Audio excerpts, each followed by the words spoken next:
Comment atteindre la liberté financière? Ne plus se faire des soucis pour l'argent, ne plus se casser la tête pour l'argent. Atteindre le niveau où l'argent n'est plus un problème dans la vie, dans le quotidien. Dans cette vidéo, tu vas découvrir enfin la source de la richesse. Tu seras capable de faire couler l'argent à flot dans ta vie. Tu auras enfin la feuille de route qui a permis à des milliers de personnes de sortir la tête de l'eau et d'atteindre la liberté financière. Reste avec moi juste après le générique.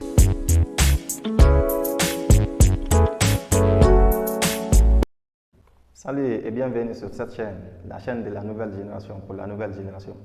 Sur cette chaîne, je te parle d'entrepreneuriat, de développement personnel, surtout des mindsets. Parce que je suis convaincu que ce sont les vrais piliers d'un épanouissement et d'un vrai développement.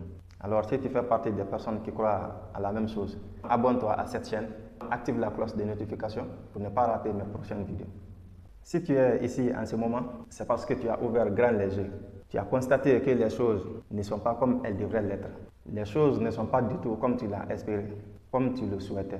Peut-être que tu es diplômé ou tu es un professionnel. Peut-être que tu es un homme de métier ou tout simplement tu es un salarié. Et tu t'es posé l'ultime question que de nombreuses personnes se posent. Comment gagner assez d'argent pour couvrir toutes mes dépenses?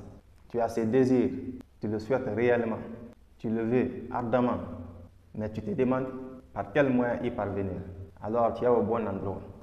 Je me fais le devoir à travers cette chaîne, la nouvelle génération, de te donner la méthodologie, de montrer la technique. En suivant cette stratégie, tu ne seras plus des personnes qui se plaignent, tu ne seras plus des personnes qui se posent des questions, mais tu seras des personnes qui profitent pleinement de la vie. Alors, cette vidéo est un peu spéciale. Ce n'est pas comme toutes les autres vidéos, une vidéo purement éducationnelle. En un mot, c'est un cours d'éducation financière. Un cours que tu ne trouveras peut-être pas dans les écoles ou dans les universités. C'est le résultat d'une vingtaine, voire trentaine de livres lus, des séminaires, des formations suivies, des coachings. Alors, ce n'est pas le genre de vidéo que tu regardes et tu passes. Tu as intérêt à sortir un bic, prendre des notes. Je vais m'efforcer de le faire en une seule vidéo. Mais si le temps déborde, nous serons obligés de faire en plusieurs vidéos. Peut-être 2 ou 3 vidéos. Une première partie, une deuxième partie et une troisième partie. Parce que le sujet est un peu vaste. Maintenant, attache bien ta ceinture et que l'aventure commence. On parle ici de liberté financière. Il faut savoir que la liberté financière, c'est un processus qui est constitué par plusieurs étapes. Et la liberté financière est l'une de ces étapes. Pour certains, c'est la dernière étape et pour d'autres, c'est l'avant-dernière étape. Alors, ce sont ces étapes, c'est ces processus qu'on va détailler jusqu'à voir comment arriver au niveau de la liberté financière. Donc, premièrement, c'est-à-dire la première étape du processus de liberté financière, c'est la prise de conscience. C'est ça la première étape, la prise de conscience. Tout commence par une prise de conscience, un réveil, te dire stop, faire une pause, prendre réellement conscience de ta situation, arrêter de te mentir, sortir du déni, comprendre que financièrement, il y a un sérieux problème. Réaliser que tu n'es pas en train de vivre, mais plutôt de survivre du jour au jour. Tu es soit à moitié dépendant ou totalement dépendant. Ce qui est sûr, tu vis dans la dépendance. Quel que soit le niveau de cette dépendance, ou quel que soit ce à quoi tu t'approches ou tu dépends. Maintenant que tu as ta propre situation en main, tu n'es plus en train de te mentir, tu prends la situation en face, tu te rends compte réellement des difficultés financières. Tu dois reconnaître toi-même que tu es malade financièrement. Alors ça montre que tu as vraiment pris conscience de l'état de ta situation. Cette étape de prise de conscience est très essentielle et indispensable. Tu dois obligatoirement la valider avant de passer à la deuxième étape. Parce que ça montre réellement ta préparation mentale. Ça prouve que tu es prêt mentalement pour la richesse. Elle prouve que tu as adopté le bon mindset, le mindset de la richesse. J'ai fait une vidéo sur le mindset. Si tu ne sais pas de quoi il s'agit, la vidéo est disponible déjà sur la chaîne. Alors, on disait que cette première étape démontre ta préparation pour accueillir, pour attirer la richesse. Cette étape est très importante parce que pour avoir une solution, pour chercher une solution, il faut d'abord reconnaître qu'il y a un problème. Celui qui n'est pas conscient qu'il y a un problème ne cherchera ou n'acceptera jamais de solution. Donc cette première étape qui est la prise de conscience elle est indispensable. Elle est indispensable. Tu dois obligatoirement la valider. Tu dois faire cette prise de conscience pour pouvoir passer à la deuxième étape. Maintenant, nous passons à la deuxième étape qui est la stabilité financière. Dans cette deuxième étape, la chose la plus importante à faire, c'est d'établir ton budget. C'est d'élaborer un devis de toutes tes dépenses en fonction de ton revenu mensuel, en fonction de ce que tu gagnes dans le mois. Et l'objectif de cette deuxième étape, son but principal est d'économiser une partie de ses revenus. Raison pour laquelle tu établis un budget qui va te permettre de gérer toutes tes dépenses, c'est-à-dire les rentrées et les sorties d'argent, afin de pouvoir économiser. Alors, si tu constates bien, ici on parle déjà de ceux qui ont un travail, de ceux qui travaillent déjà, de ceux qui ont un revenu. Maintenant, on va ouvrir une parenthèse à ce niveau, pour ceux qui ne travaillent pas. Tu dois chercher à faire quelque chose pour qu'on te paye, pour qu'on te rémunère. Tu dois bouger, tu dois commencer quelque part. Que tu sois diplômé ou pas, que tu aies un bac plus 4 ou bac plus 5, sache que le boulot, ce n'est pas seulement dans un bureau ou dans une grande société ou une grande entreprise. N'attends pas aussi le gouvernement. Ça, c'est le mindset des pauvres. Avec cet état d'esprit, tu risques de finir dans la pauvreté. Tu penses que la richesse va te tomber du ciel en restant assis, à ne rien faire. Tu ne peux pas rester assis, les bras croisés et prétendre que tu veux être riche, prétendre que tu veux atteindre ta liberté financière. C'est impossible. Il faut bouger, il faut te démerder de gauche à droite. Lève-toi et va faire un boulot, que ce soit un boulot précaire ou que ce soit un boulot que tu penses honteux. Il n'y a pas de boulot précaire. Souvent, le boulot précaire peut se transformer en une autre chose de très sérieux auquel tu ne t'attendais jamais. J'ai personnellement vécu cette expérience. Alors, lève-toi, va trouver un job. Même si tu dois commencer à gagner 5 000, 10 000, 15 000 ou plus dans la zone ou bien si c'est dans le mois, va commencer en tout cas par quelque chose. Il faut toujours commencer par quelque chose. Et sache que 1 vaut mieux que 0. Un boulot que tu trouves précaire, mais ça te permet d'avoir 5 000 ou 10 000, vaut mieux que rester assis à gagner 0 francs dans le mois. Donc le mieux serait de te lever pour aller commencer à faire quelque chose. Et sache que n'importe quel boulot, que ce soit précaire, que tu iras faire, mets en tête que ce n'est pas ce boulot que tu continueras à faire jusqu'à la fin de ta vie. Ce n'est juste une phase de ton processus de liberté financière. Ce n'est pas ce boulot que tu vas continuer à mener jusqu'à la fin de ta vie. Ou bien tu penses dépendre de tes parents jusqu'à la fin de ta vie. Peut-être tu comptes sur l'espoir. Alors je te dis ceci. On espère lorsqu'on a fait quelque chose. Tu espères, c'est lorsque tu as déjà mis quelque chose en place. Exemple, un fabricant d'automobile, un fabricant de téléphone, c'est lorsqu'il a fabriqué son téléphone ou lorsqu'il a fabriqué l'automobile, la voiture, qu'il espère, il compte sur l'espoir pour avoir des clients qui viendront acheter le produit qu'il a fabriqué. De même que celui qui va chercher de l'or ou du diamant à la mine, espère en trouver parce qu'il s'est levé, il est allé pour bouger. Mais toi qui es assis, tu n'as rien essayé, tu n'as rien entrepris, tu n'as rien mis sur pied, tu n'as rien mis en place, c'est toi qui comptes sur l'espoir. Franchement, ça c'est de l'injustice envers toi-même. Lève-toi, va commencer par n'importe quel boulot, avec ton objectif qui est d'atteindre ta liberté financière. La majeure partie de tous les self-made men, la majeure partie des grands hommes, des riches que tu vois aujourd'hui, sont presque tous passés par là. Ils ont fait des boulots précaires au début de leur processus, mais aujourd'hui, ce sont des gens qui emploient des milliers et des millions de personnes. Donc, lève-toi, cherche un boulot. Si tu as un talent, tu as une connaissance, un savoir que tu peux monnayer, il faut servir les gens pour avoir quelque chose dans le monde. Puis, reviens dans la deuxième étape pour continuer avec nous. Donc, on ferme cette parenthèse et on continue dans la deuxième étape. Je disais tantôt, tu devrais écrire noir sur blanc toutes tes sorties d'argent, toutes tes dépenses, tes charges, tous les frais, tous tes besoins, tu dois tous les énumérer sur un papier. Après avoir fini d'écrire tous tes frais, toutes ces sorties d'argent, maintenant, ici commence le vrai sérieux, le vrai sacrifice. Parce que tu dois scinder, tu dois mettre en 2 catégories tout ce que tu as écrit là. La première catégorie doit être tes besoins. La deuxième catégorie, ce sont tes désirs. Tu dois différencier tes besoins de tes désirs. Après cette classification, tu me supprimes carrément les désirs. D'autres te diront par exemple de diminuer les désirs. Moi, je te dis de les supprimer carrément. Si tu te fixes un vrai objectif, tu aspires vraiment à l'indépendance financière, il faut me supprimer tes désirs carrément. Tu te focalises uniquement sur tes besoins qui sont essentiels. Alors, cette différenciation des besoins et des désirs, ici, il y a un amalgame qui forme beaucoup de personnes ou dans lequel sont tombées de nombreuses personnes, mais plus particulièrement les pauvres. Si tu ne sais pas différencier tes besoins de tes désirs, vraiment tu as une place sur le banc de la pauvreté. Tes besoins, ce sont des choses qui sont essentielles pour ta vie, pour ta stabilité, pour ton bien-être. Le besoin, ça ne change pas dans le temps. Tu as besoin de manger aujourd'hui, dans 5 ans, 10 ans, tu auras toujours le même besoin de manger. Tandis que tes désirs, c'est juste pour un simple plaisir, pour ressentir une sensation éphémère, pour avoir une satisfaction immédiate. Le désir, ça change avec le temps. Tous les désirs changent avec le temps.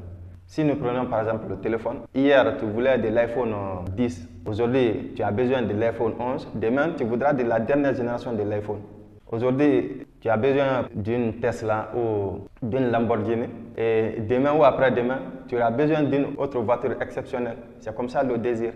Ça change en fonction du temps. Donc tu dois casser tes désirs, tu dois abandonner tes désirs. Parce que jusque-là, au moment où tu es comme ça, tu étais en train de vivre selon tes désirs. Tu étais en train de mélanger tes besoins et tes désirs. Franchement, ça ne t'a rien apporté. Ça ne t'a pas enrichi. Donc, il faut, dans ton processus, supprimer tes désirs. Et lorsque tu finiras ton processus, lorsque tu atteindras le sommet de ton processus qui est la liberté financière, tu peux maintenant te lancer dans tes désirs. Tu peux continuer à t'acheter tout ce qui te fait plaisir. En ce moment, ça trouvera que tu n'es plus dans une difficulté financière quelconque. Tu aurais atteint ta liberté financière. Parce que si tu ne sais pas différencier tes besoins de tes désirs, tu seras des personnes qui pensent que les dépenses augmentent en fonction du revenu. Alors que ce n'est pas le cas. C'est juste qu'ils n'ont pas cette notion des besoins et des désirs. Ils ne savent pas différencier entre leurs besoins et leurs désirs. Donc, fais tout possible à éviter ces pièges. Ainsi, après cette séparation des besoins et de tes désirs, tu peux maintenant élaborer ton budget de la manière suivante. Il faut savoir que ce budget se compose de 4 ou 5 parties. Et toutes ces parties correspondent à un pourcentage de ton revenu mensuel ou de ton salaire, si tu es un salarié. Alors, ce pourcentage n'est pas une valeur absolue, ce n'est pas de la science exacte. Néanmoins, ce sont des repères à partir desquels tu peux toi-même fixer tes propres chiffres en fonction de ton revenu et en fonction de ton objectif. Ainsi, la première partie de ces budgets, ce sont tes dépenses quotidiennes, c'est-à-dire tout ce que tu as besoin dans le quotidien, à savoir la nourriture, la location, l'habillement, les frais de transport, toutes les autres factures, que ce soit eau, électricité, internet, tout ce que tu as besoin dans le quotidien. Alors, cette première partie doit se situer dans l'intervalle de 40 à 60% de ton revenu. Et l'expérience a démontré que c'est cette première partie du budget qui maintient le plus de personnes, le plus de gens dans la pauvreté. Tout simplement parce qu'ils ne savent pas distinguer leurs besoins essentiels et leurs désirs. Alors, dans leurs dépenses quotidiennes, ils introduisent et besoins et désirs. Pourtant, les besoins essentiels, ça ne nécessite pas beaucoup de fonds. Mais une fois que tu introduis tes désirs dans tes dépenses quotidiennes, ça va gonfler la dépense, ça va gonfler le pourcentage. Alors, si tu réussis à diminuer considérablement cette première partie de ton budget qui regroupe toutes tes dépenses quotidiennes, franchement, tu es sur la bonne voie. Mais je pense que c'est simple. Juste différencier tes besoins et de tes désirs. Dans l'alimentation, par exemple, l'alimentation nécessaire. Dans l'habillement, c'est la même chose, l'habillement nécessaire. Il en va ainsi pour tous les autres composants de tes dépenses quotidiennes. Ainsi, plus le pourcentage de tes dépenses quotidiennes est petit, plus tu t'approches de ton objectif qui est d'atteindre ta liberté financière. Mais plus ce pourcentage est élevé, plus tu t'éloignes de ton objectif. De préférable, le mieux serait de ne pas dépasser la moitié, c'est-à-dire les 50% de ton revenu. Arrange-toi par toutes les manières possibles, par toutes les stratégies, par tous les sacrifices, à ne pas surtout dépasser les 50% de ton revenu. Nous avons bien dit, tes dépenses quotidiennes doivent être dans l'intervalle de 40 à 60%. Mais si tu t'arranges à ce que ça ne dépasse pas la moitié, c'est-à-dire les 50%, tu es bien dans l'intervalle. C'est un bon signe pour ton processus de liberté financière. Pour cela, tu peux agir sur plusieurs éléments qui composent tes dépenses quotidiennes. Si nous prenons par exemple la location, tu peux considérablement diminuer, si tu es en location, tes frais de location par quelques stratégies. Par exemple, si tu n'es pas marié, tu peux être en colocation. Au lieu de prendre un appartement ou bien un dortoir, toi seul, et payer tous ces frais de location, tu peux chercher un colocataire pour économiser une partie des frais de location. Ça, c'est une stratégie. Ou tu peux rester chez tes parents, ou plutôt retourner chez tes parents pour vivre avec eux. C'est juste un moment, ce n'est pas pour toute la vie. Et les grands hommes, déjà, ils l'ont fait. Ceux dont tu vois aujourd'hui, millionnaires, tels que Robert Kiyosaki. Toi, tu n'es pas plus mieux que Robert Kiyosaki. Alors que Robert Kiyosaki, avec sa famille, sa femme même, ils ont vécu dans le garage de leurs amis. Mais ça, c'était juste pour un temps. De même que Ricardo Kanyama, il a vécu avec sa femme dans leur boutique. En même temps, c'était la boutique dans laquelle ils vendaient. En même temps, cette boutique était leur chambre, leur dortoir, leur maison en un mot. Donc toi aussi, tu peux, soit si tu as un ami qui a de l'espace, aller pour qu'il t'héberge, ou soit retourner carrément chez tes parents. Ou si tu résides dans un quartier où le niveau de vie est plus que la tienne, alors quitte ce quartier. Il ne sert à rien aussi de vivre dans une maison, dans un grand appartement qui bouffe toute la moitié de ton revenu. Donc, c'est à toi de choisir parmi toutes ces techniques et peut-être toi-même tu peux trouver d'autres techniques plus performantes par rapport à ce que moi je viens de te dire. L'essentiel est d'économiser le maximum possible, même si tu dois vivre dans une petite chambre ou bien dans une chambre non confortable. Mais si tu arrives à dormir quand même, mon frère, ta chambre ne va pas te suivre dehors. Ta chambre ne te suivra jamais. Si toi-même tu ne montres pas, tu n'affiches pas ta chambre comme le font les gens sur les réseaux sociaux, personne ne verra ta chambre. Donc tu n'auras pas à dire que tu as honte de ta chambre alors que tu es seul dedans. Alors essaye de jouer sur la location pour économiser le maximum possible. Après la nourriture, c'est simple, il ne faut pas vivre pour manger. Mets en tête que tu ne dois pas vivre pour manger, mais tu manges pour vivre. Ce n'est pas lorsque tu as envie de manger. C'est ça qu'on appelle le désir. Tu as envie d'une crème, d'une pâtisserie, tu as envie d'un fruit. Ce n'est pas comme ça que tu dois manger. Tu manges lorsqu'il est nécessaire de manger. Ce n'est pas lorsque tu as le désir. Lorsque tu passes devant une pâtisserie ou une boulangerie, tu sens cette odeur, tu sens le flair, tu veux bondir sur la proie. Ce n'est pas comme ça.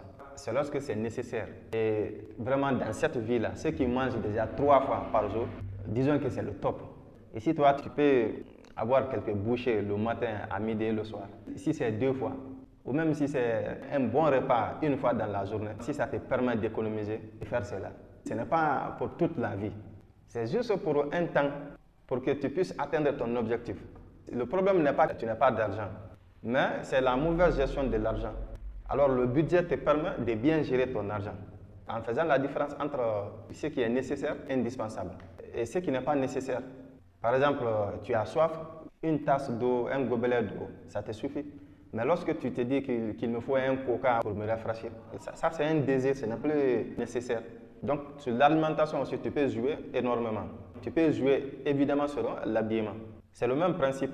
Il ne faut pas être un mégalomane, montrer aux gens ce que tu n'as pas. Si tu es pauvre, mon frère, sens-toi pauvre. Ça va te donner la motivation de chercher à devenir riche.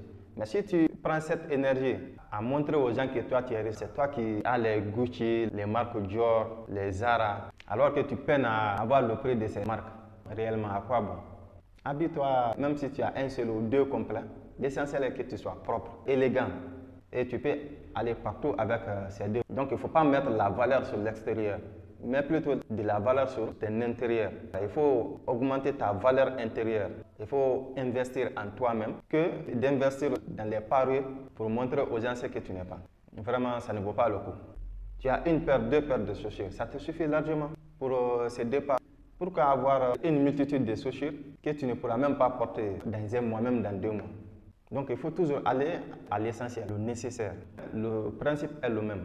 Il faut agir sur toutes ces composantes de tes dépenses quotidiennes pour les diminuer considérablement afin de te permettre d'économiser une grande partie de ton revenu. Donc chacun de sa manière peut essayer de diminuer selon son possible. L'objectif reste le même, c'est d'économiser la grande partie, c'est d'être dans l'intervalle de 40 à 60% ou de ne pas dépasser les 50% de son revenu juste pour les dépenses quotidiennes. Donc, nous allons nous arrêter là-bas pour les dépenses quotidiennes, la première partie. Il faut savoir qu'à part cette première partie de ton budget qui constitue tes dépenses quotidiennes, toutes les autres parties sont en quelque sorte des économies que tu peux soit utiliser en cas de nécessité ou que tu peux garder, tu peux ajouter à ton économie principale lorsque tu ne les as pas utilisées.